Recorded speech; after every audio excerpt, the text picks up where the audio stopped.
ये कहीं भी कोई भी मेरा फोटो लगाए, बड़े साहब का फोटो लगाए, नाम इस्तेमाल करे, आपको किसी के झांसे में आना नहीं। शेख रशीद साहब ने जो मुझे सिखाया, जो हम कार्यकर्ताओं को सिखाया कि गरीब की मदद करना है, गरीबों के साथ खड़े रहना है, गरीबों के दुख और सुख में खड़ा रहना है, उनको साथ लेकर चलना है। इसके लिए 162 वोट से इलेक्शन हारने के बाद भी अगर मैं आपके बीच में खड़ा हूं तो सिर्फ शेख रशीद साहब की वजह से खड़ा हूं, नहीं तो मुझे कोई शौक नहीं है कि सियासत के अंदर रहूं। मुझे शौक होता तो जरूर आज कारपोरेशन के इलेक्शन लड़ता, जरूर आज मेयर बनने की कोशिश करता, जरूर आज मैं कुर्सी चाहता, लेकिन मैं कुर्सी नहीं, मैं कारपोरेशन के इलेक्शन नहीं लड़ रहा हूं। बस आपके लिए जीना, आपके लिए मरना और आपके लिए लड़ना, यही मेरा मकसद, यही मेरा अपना मिशन। मैंने सियासत, जुर्म, नाइंसाफी और बदउनवानी को करे चाक। शहरों मुल्क की हर छोटी बड़ी खबर से बाखबर रहें आप। Like, share and subscribe news 41 Malegaon.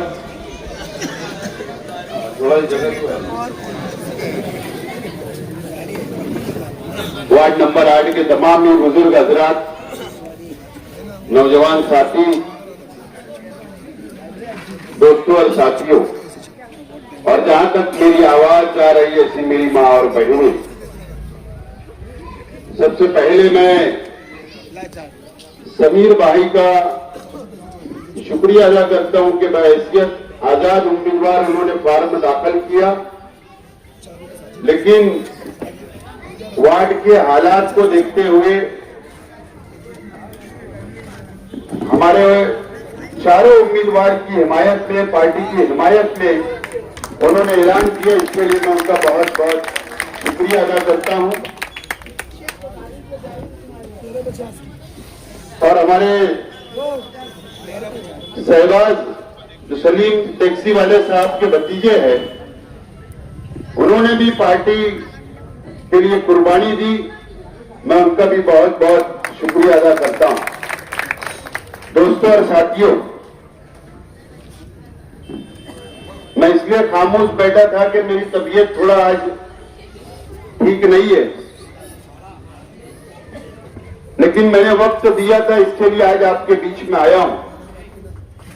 और इसके बाद मुझे और 2-3 मीटिंगें, ग्रुप मीटिंगें करना है शहर में। बहरहाल कारपोरेशन का इलेक्शन 15 जनवरी को होगा और आपको 8 नंबर वार्ड की आवाम को फैसला करना है कि आइंदा 5 साल के लिए आपके कौन 4 कारपोरेटर होंगे। ये फैसला आपको लेना है। और मैं आपसे अपील करता हूं कि इस्लाम पार्टी के पूरे पैनल को आप भरपूर वोट देकर अक्सरियत से आप लोग कामयाब करें।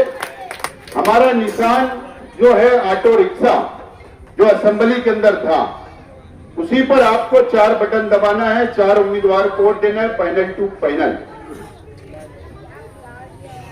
ये कहीं भी कोई भी मेरा फोटो लगाए, बड़े साहब का फोटो लगाए, नाम इस्तेमाल करे, आपको किसी के झांसे में आना नहीं है। ये इलेक्शन मामूली इलेक्शन नहीं है, ये बहुत बड़ा इलेक्शन है हमारे शहर के लिए,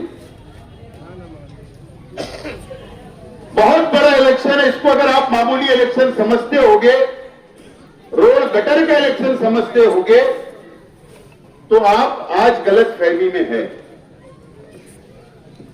दूसरे शहरों के अंदर ये हो सकता है कि रोड गटर का इलेक्शन, लेकिन हमारे शहर के लिए रोड गटर का इलेक्शन नहीं है। हमारे शहर के मुस्तकबिल का इलेक्शन है। मालेगांव शहर को बचाने का इलेक्शन है।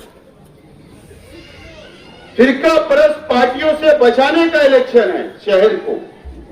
ये बात आप नोट कर ले, लिख ले। जब हम पर इल्जाम आया रोहिंग्या बांग्लादेशी का इल्जाम आया, जब एक बीजेपी के लीडर ने करीम सुमैया ने ये इल्जाम लगा दिया कि मालेगांव में रोहिंग्या बांग्लादेशी है, तो आपको पता है कि सबसे पहला अगर किसी को अरेस्ट किया गया था, एसआईटी ने अरेस्ट की थी, तो वो लड़का निहाल नगर का था, बिल्कुल पड़ोस में रहता है, बाजू की गली में। क्या इल्जाम था? बांग्लादेशी का। ये बात आपको भूलना नहीं है।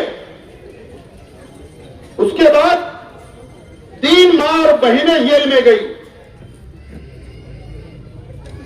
मुझे बताओ, 3 मां बहनें जेल के अंदर रही, सेंट्रल जेल के अंदर रही, उसकी जमानत किसने करवाई? आज भी 1 साल गुजर गया, आज भी कई नौजवान सेंट्रल जेल के अंदर बंद है, सलाखों के पीछे है, मुकामी कोर्ट जमानत नहीं दे रही। हम लोग ने हाई कोर्ट के अंदर जमानत की अर्जी लगाई, जमानत के लिए बेल एप्लीकेशन दाखिल की, उस पर सुनवाई 8 जनवरी को होना है। 8 जनवरी को होना है, बड़े वकील हमने लगाए। ये शुरुआत है बीजेपी की, आरएसएस की। ये बात आपको याद रखना है। 3400 लोगों के, उसमें बच्चे भी है, उसमें औरतें भी है, उसमें बुजुर्ग भी है, उसमें नौजवान भी है कि उनके जन्म दाखिले सरकार ने रद्द कर दिए, कैंसल कर दिए गए, कैंसल।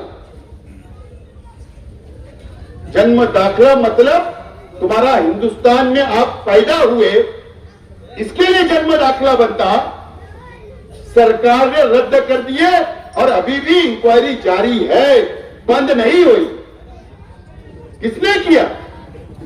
बीजेपी की सरकार ने। एसआईटी बनाई गई। कौन लड़ाई लड़ रहा है?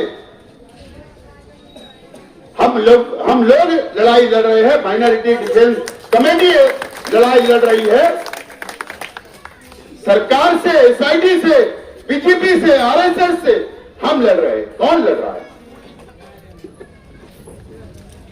अलग अलग हम सोचते हैं इलेक्शन में, कोई मुझ पर तनकीद करे, कोई एमआईएम के लोग बुरा भला बोले, हमारे उम्मीदवारों को बुरा भला बोले, मुझको बोले, झूठ फसाद बोल के वोट मांगी जाएगी। आपको भटकना नहीं है, ये बातें आपको याद रखना है। अभी एसआईआर का सर्वे होगा, मैं जागरूक कर रहा हूं, मैं बेदार कर रहा हूं आप लोगों को। याद रखना मुसलमानों, मालेगांव शहर के मुसलमानों, इस बात को याद रखना, कल मैं जिंदा रहूंगा नहीं। मेरी बात आप नोट कर लो कि एसआईआर का सर्वे जब होगा तो शेख आसिफ का भी होगा और आप लोगों का भी सर्वे होने वाला है। एसआईआर मतलब क्या आपको पता है कि एनआरसी जब काला कानून मोदी सरकार ने लाई, जब अमित शाह ने लाया, तो हम लोग लाखों लोग, देश के मुसलमान, देश के दलित भाई, हम लोग लाखों लोग रास्ते के ऊपर आए, हमने एहतजाज किया, हमने आंदोलन किया, मोर्चा निकाला, दिल्ली के अंदर शाहीन बाग बना कि एनआरसी लागू की जा रही है हम पर।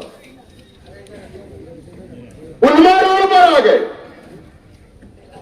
ये जो एसआईआर आया है ना, ये उसी की एक कड़ी है जो बिहार के अंदर 70 लाख लोगों के नाम मतदान यादी, वोटर लिस्ट से काट दिए गए 70 लाख लोगों के। आज भी देश में 10 रियासतों के अंदर 10 राज्यों के अंदर सर्वे चल रहा है। अभी इलेक्शन के बाद महाराष्ट्र में होगा। और याद रखना, महाराष्ट्र में जहां जहां मुस्लिम शहर है, मुस्लिम बस्तियां हैं, मुसलमानों की आबादी है, वहां वहां पर यह बीजेपी की सरकार, यह आरएसएस की सरकार हमारा सर्वे बारीकी से करवाएगी, बारीकी से करवाएगी। आपसे सबूत मांगे जाएंगे।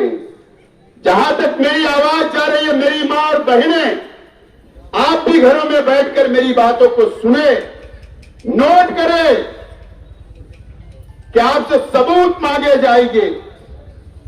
आपसे यह सबूत मांगा जाएगा कि 2002 में आपकी वोटर लिस्ट का सबूत पेश करो।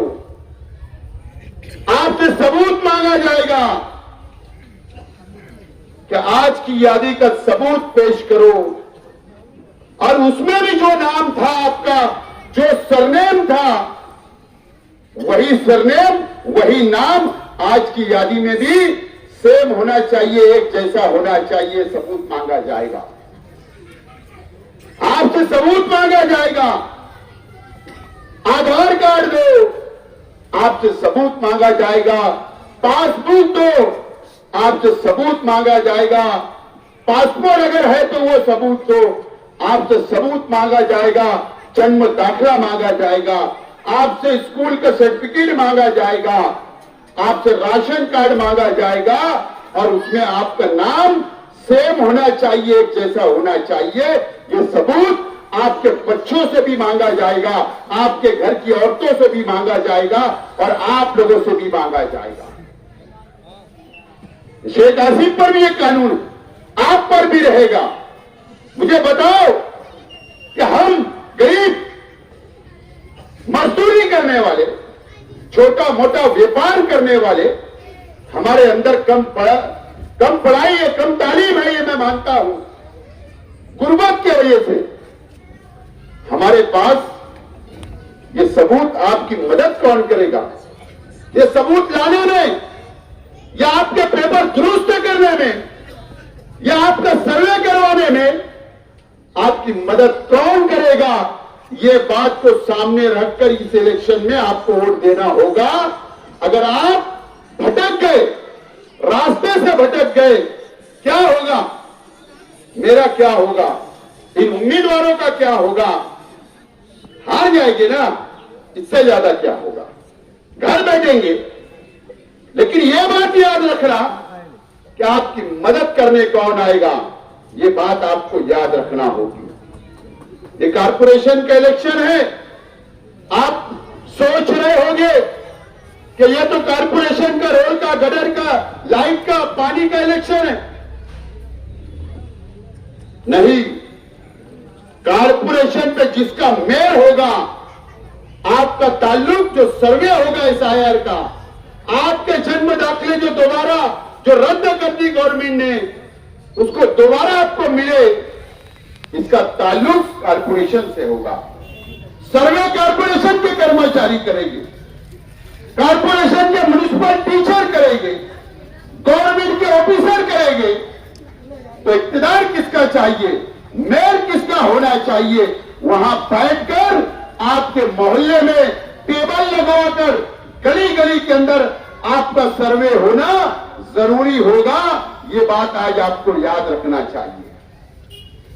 अगर सर्वे में हम भटक गए, सर्वे में अगर हम चूक गए, अगर हम लोगों ने मुकम्मल पेपर और सबूत नहीं दे पाए, तो आपका नाम भी जिस तरीके से बिहार के अंदर नाम 70 लाख लोगों के काट दिए गए, उसी तरीके से महाराष्ट्र में भी और इस शहर में भी नाम काट दिए जाएंगे। फिर क्या होगा? फिर यही होगा, फिर एनआरसी, यही जो नाम काट दिए जाएंगे, फिर उन पे एनआरसी लागू होगा। आप जाइए यूट्यूब के ऊपर, सर्च करिए कि एनआरसी कानून क्या है।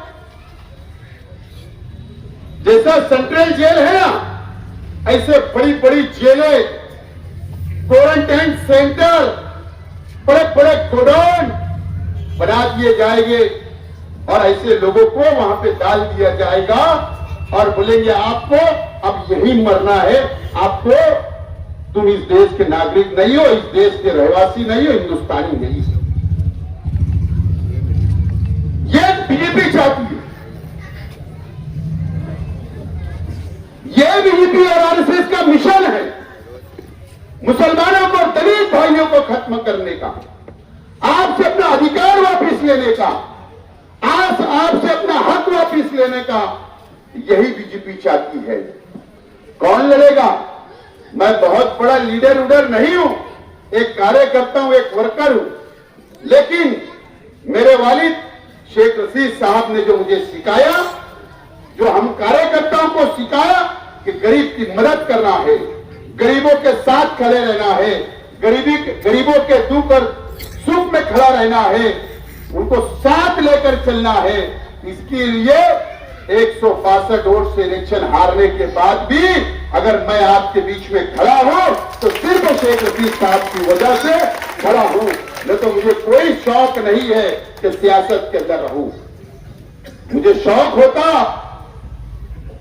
तो जरूर आज कारपोरेशन के इलेक्शन लड़ता, जरूर आज मेयर बनने की कोशिश करता, जरूर आज मैं कुर्सी चाहता, लेकिन मैं कुर्सी नहीं, मैं कारपोरेशन के इलेक्शन नहीं लड़ रहा हूं।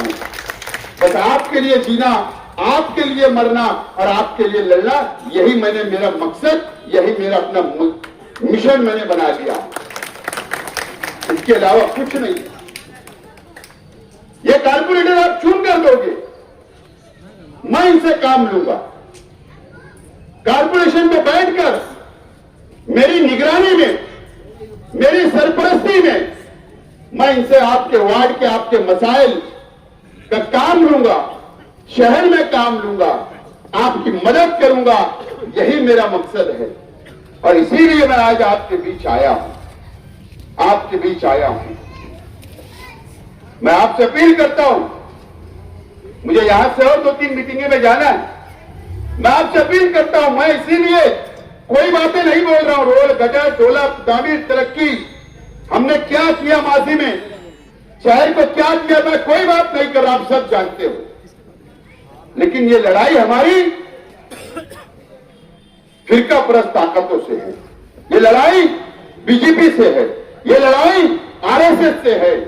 यही मैं आज बोलने के लिए आपके पास आया और मुझे उम्मीद है ये वार्ड में, इसी वार्ड में,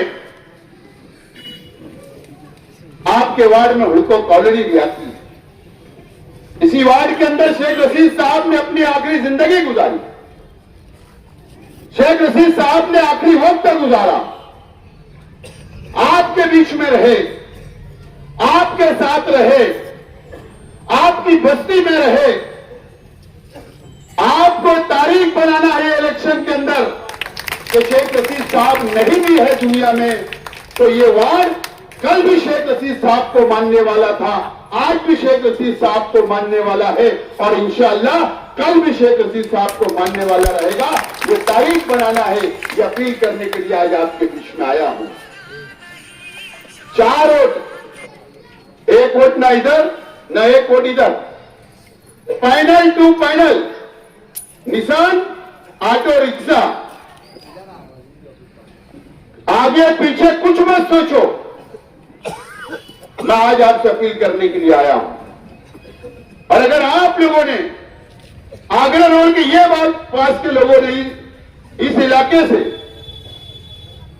20 सीट आ रही है, 20 कॉर्पोरेटर है आगरा रोड के इधर, अगर ये 20 कॉर्पोरेटर आप लोगों ने चुन कर दिया तो हम शहर के अंदर भी मेहनत कर रहे, जद्दोजहद कर रहे, हम हमारे बलबूते के ऊपर हमारा मेयर बना सकते हैं और फिरका परस्तों से मुकाबला कर सकते हैं और उनको धूल छिटाने का काम सिर्फ और सिर्फ इस्लाम पार्टी और हमारा सेकुलर फ्रंट करेगा। ये अपील आज आप लोगों से कर रहा हूं, ये वादा कर रहा हूं। तो बातें जाने दो, लेकिन हमारे बच्चों के मुस्तकबिल के लिए आगे की परेशानी क्या आने वाली है, मैं वो बात कर रहा हूं। वो अपील करने के लिए आपके बीच में आया हूं। मुझे उम्मीद है कि आप लोग पूरे पैनल को कामयाब करेंगे और इंशाल्लाह मौका रहा तो जरूर आपके वार्ड में रुको कॉलोनी में एक जलसा भी लिया जाएगा। बहुत बहुत शुक्रिया। खुदा हाफिज। अस्सलाम वालेकुम।